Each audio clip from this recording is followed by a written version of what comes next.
Right. Just give us a section and we'll just kind of frame you up. Yeah. So just confirming there is a written media release that will have more of the widget stuff. Yeah. And we'll sort of talk more of the, I guess, the higher level theme stuff. That's okay. I will talk about the termination component to it, but yeah. Okay, cool. And we are live streaming. Yeah. Just so you know. Understand that. Yeah. Just 1 second. And can you introduce yourselves before you start as well, please? So Sure. everyone knows. Yeah. Thank you. Okay, good to go. Good morning, how are you? I'm Detective Superintendent Greg Williams. I'm the Director of the National Organised Crime Group for New Zealand Police. And with me is... Superintendent Matt Surhoy. I'm the District Commander, Northland Police. So, National Organised Crime Group mainly focuses on transnational organised crime and higher echelon offending occurring in New Zealand, but we also have a focus under my leadership to identify and understand and come and support districts where we identify vulnerable communities that are being seriously impacted by organised crime. You know, and a lot of this really relates back to methamphetamine dealing. Kind of started back with Operation Notice back in 2018 was the first one, and then 2024 was Operation High Water that focused in on the Barbarian Motorcycle Gang and in the town of Apotiki.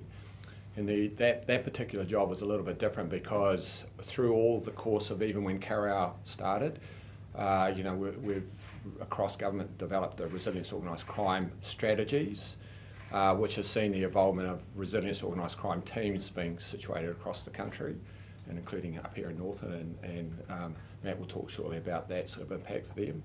And the idea is to bring in, where we identify this, the need, you know, to investigate the harm. But is bringing the combination of enforcement and resilience together in terms of the way in which we're operating. And it's been our intent that we will focus in these sorts of areas as we have done recently here in the north, in that region of Kaitaia, because of that very issue around the massive harm.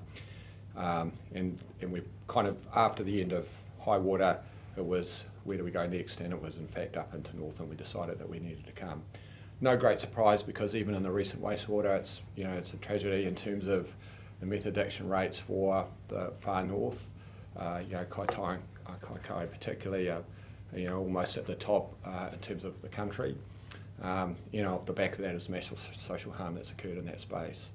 So Operation Phoenix actually commenced in August last year, and involved us sending up teams for 1 week of action here to support the Northland teams, where we are focusing on people engaged in mainly the sale and supply of methamphetamine. We did 4 weeks of that, which has seen that resulted in us executing 37 warrants during that period and arresting 21 people, seizure of firearms and drugs and the like. So that was a lead up to this. In the background has been a substantial investigation focused in mainly around that Kaitaia area, and a group of individuals that have been engaged in the manufacture, production of methamphetamine, and then the supply into the communities in that sense. So that was terminated commencing on Wednesday, and it's just finished now with 34 search warrants done, primarily sort of in the Kaitaia area, but quite a wide ring around it, because some of these people lived in quite rural areas.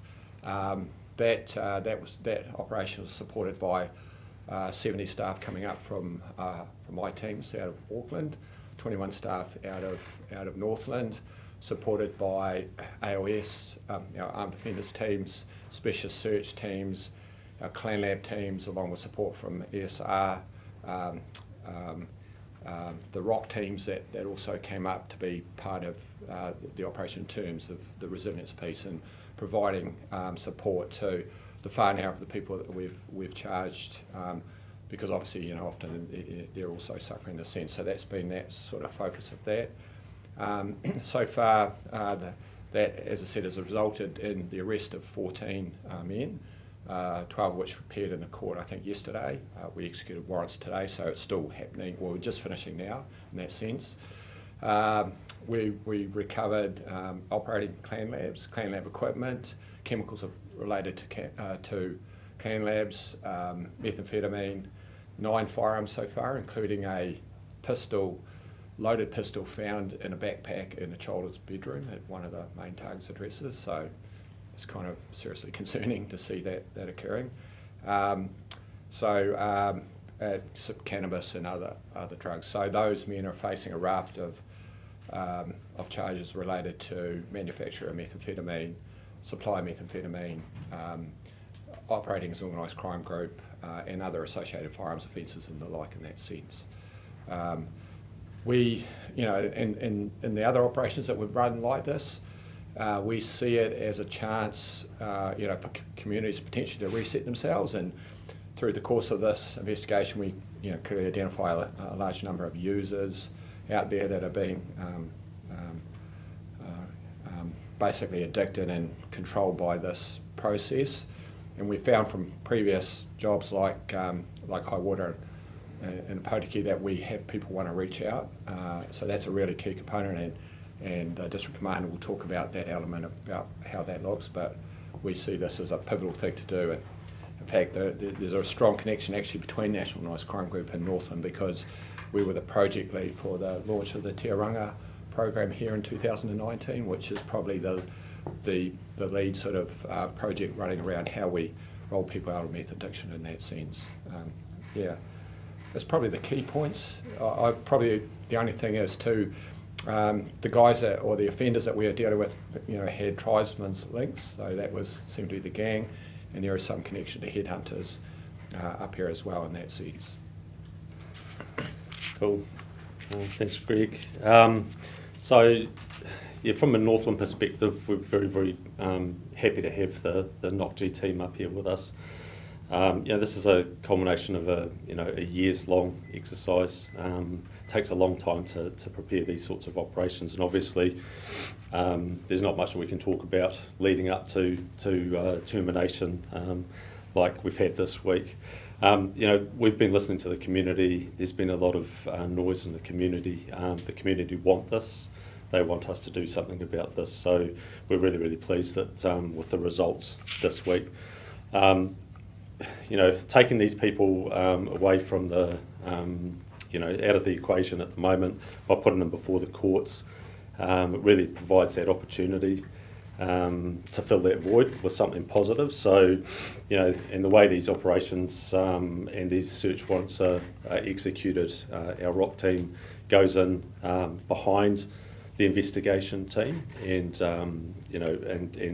does a needs assessment and tries to find the best supports available, making referrals for those people. So that's done through, could be through clinical support through Te Oranga, which has been very, very successful for many years.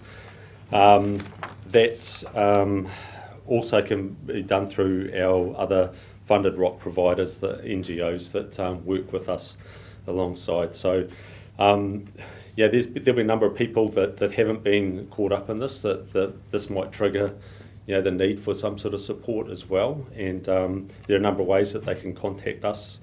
They can contact directly through Te Oranga by texting 021 834 075. They can also email us at metharmreductionteam@police.govt.nz, and that will take them straight to our Northland meth harm reduction team, and we can connect them and make those referrals for them.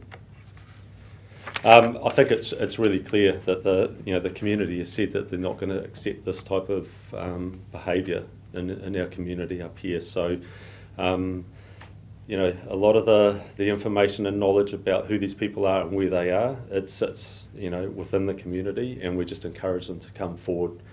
Together we can do something about it. Thanks. And really interestingly, when Te Ranga stood up here, I had the pleasure of coming up here and meeting the teams and how we were shaping up that particular piece of work. Tiranga is about actually reaching into the community to people and saying you've got a meth addiction problem, come with us, and rolling them through a clinical assessment. Not necessarily rehabilitation as such into beds, but it's about working with them, working particularly with their whānau, because often the whānau are really badly affected by meth as well. Maybe job connector, things like that, to sort of roll them out of that cycle. The really interesting thing back then is that's when we first got told about the gang's intent on addicting solo mothers to basically deal on their behalf. And we saw it here first. Again, in this particular investigation, we've seen it again. So these people understand that through methamphetamine, they basically entrap and enslave people, and then they get them working for them. And that's part of, like, even when we went back a few years ago when the Court of Appeal was looking at the sentencing regimes, that we said at the Court of Appeal, not everybody needs to go to jail, because the people at the bottom end are being addicted and then are selling and are forced to sell. And that's why we're encouraging this process of reaching out to them and pulling them out of the meth cycle in that sense. So the same sort of things we saw in Kawerau, social deprivation, kids going without food, family violence, has all occurred during the course of this process as well. So that's some of the things that we're well aware of in terms of this process as well. There were no single mothers who you arrested in this, though. Yeah. So was there a reason? Did you not find any, or? No, well today, I think that's part of where the investigation goes now, right? Around what other evidence we have and what we can do around that side. But we certainly, like as I said, Matt says, we encourage people to come forward to us, come forward to Te Ranga and roll out, because often a lot of these people we're finding in communities that are driving a lot of the meth dealing in that are highly addicted, and actually when you go and talk to them, they want out. They want out too, and that's a big focus for us too, in making that change. Can you give me a little bit of insight as to, we know that a lot of these operations happen out in those rural, isolated areas. Why are they so attractive to organised crime, gang-related groups? It's really interesting, methamphetamine. They worked out probably, I think as early as 2014 off our research data, that they could take this drug and actually sell it into incredibly vulnerable communities. And partly it's because they'll say, try this thing, it'll make you feel good. It's going to make you feel wonderful. In a lot of situations, people are not employed, they're bored. There's a whole lot of other issues going on in their life, and it's easy for the gangs to hand it out, and they were handing it out for free. And here you go and use it. Northland was probably one of the earlier areas that was sort of applying this process, right? And they worked it out, and that's the issue, and that's the most incredible thing about this is. They're able to sell it in these really impoverished communities. So that money that should be going to feed their children, or all the things that they should be doing, is being driven off here into drug sales or purchase of drugs. And we're talking now about meth doubling in consumption in 2024 in July. We're still trying to get a head around that. A lot of that could be around the whole economic situation, social pressures on people. The cannabis industry went up at the same time. Virtually mirrored it, and that's what that means then is you've got double the amount of cash going to organised crime in this country, right? And that means that the transnational crime groups want to pump more meth here because there's a market here. So we're trying to combat it at all sorts of levels here, at the local level with the user, trying to collapse the market. We're trying to look at how we prevent cash getting into financial systems. We're up taking out the top echelon transnational crime groups. We're reaching overseas. We've got overseas agencies doing work for us in that space as well. So you've got a sort of a whole pincer movement if you think about how we're trying to combat this. The hard thing for us is, we've got communities who are prepared to use these drugs, or enticed into it, and that's what we're combating here. So where are these drugs from, do you think? Well, as I said, in this case, a lot of them are manufactured here in New Zealand. So the manufacture of meth still occurs in this country, even though you can buy a kilo of methamphetamine in Myanmar for $1,000. We've heard since that meth went up, doubled in 2024, this reference to what they call shit meth, or it's sleepy meth. So we think some of the meth coming into internationally is not that great. We've seen a surge in production in this country, and again I have the Clan Lab teams and investigation teams under me that are identifying and taking those labs out. This is the situation we had here. It's been the interesting thing about methamphetamine production too is we would have said in 2022 most of it was coming out of Myanmar, Southeast Asia. Then it swung to the United States, Canada, so we saw the cartels, Mexican cartels, take it over. Then you've seen an expansion of the cartels into across Europe and into Africa through their easy access to chemicals. That's allowed them to do mass production. So we'll see drugs being shipped into this country from all over the place, methamphetamine. It's not just coming from one space now, they're moving that around. And at the same time, you'll see cocaine, for instance, surging, and no, cocaine's not incorporated into this investigation. Again, that's just a glut of production across the world, and a real view that New Zealand, again, is high prices here at a retail level, dumping that in on our communities. How are they getting their hands on the ingredients to make this? Is it anything to do with the pseudoephedrine being back on the shelves, or? No, look, that would be very minimal. So a lot of it is, being imported in and out of China or India. They still use that pseudoephedrine style production here, whereas the rest of the world tends to use what's called P2P, which is a straight chemical process. So New Zealand's still using pseudoephedrine ephedrine manufacture.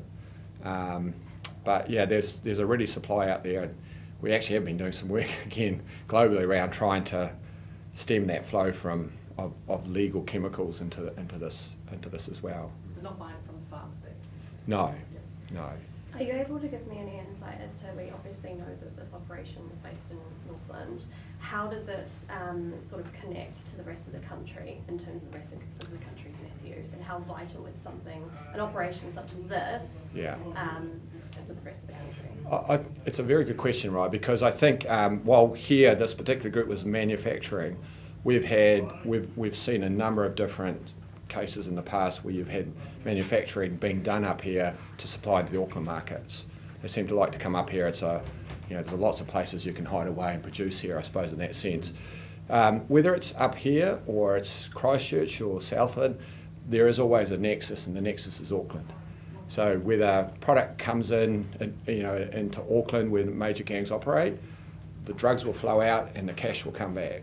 So that's where we see a lot of the money laundering. So in this particular case, it was more internal to Northland in the way they were operating and functioning. But we've seen plenty of examples of a connection between Northland and the Auckland gangs and the like up here as well. How many labs did you discover, and how much meth did you seize? Do you have any? I don't have the quantities of the meth. We got one operating lab, which I think it had just been shut down overnight, but it was a full, which is pretty unique to actually get an operating one. We got another one, I think, today, I believe, and others as kit and equipment. They have the gear there, they'll move away, they might not produce it exactly where we went. They're trying not to get caught in that sense, but yeah. And what does that look like? Can you describe, is it in a house, is it in an industrial, what's the scene? Yeah, it could be anywhere. Could be in a house. But these particular ones? I believe these were in houses, but we've seen ones where they've done it in bunkers, they've done it in other areas, trying not to get caught. But I think we've found par bombs as well as part of this, which is part of that whole pseudoephedrine production piece. We know that in these particularly isolated rural areas, there do tend to be less police in those areas, stationed in those areas. How vital is intelligence and that relationship with the organised crime group in this situation, so that you can get to these situations? And I mean, intelligence is everything, and it's not just the intelligence that the organised crime group provides, it's what we provide to them also, but it's the community. So the community are the eyes and ears, and they're the ones that we need to come forward, and we need to listen to them and make sure that every little bit of information paints a picture. It might be that one piece of information on its own is not going to be enough to actually start something or do something, but several bits of information, that's when we start to see a picture, and that intelligence picture forms, and then we can we can progress something like we've had.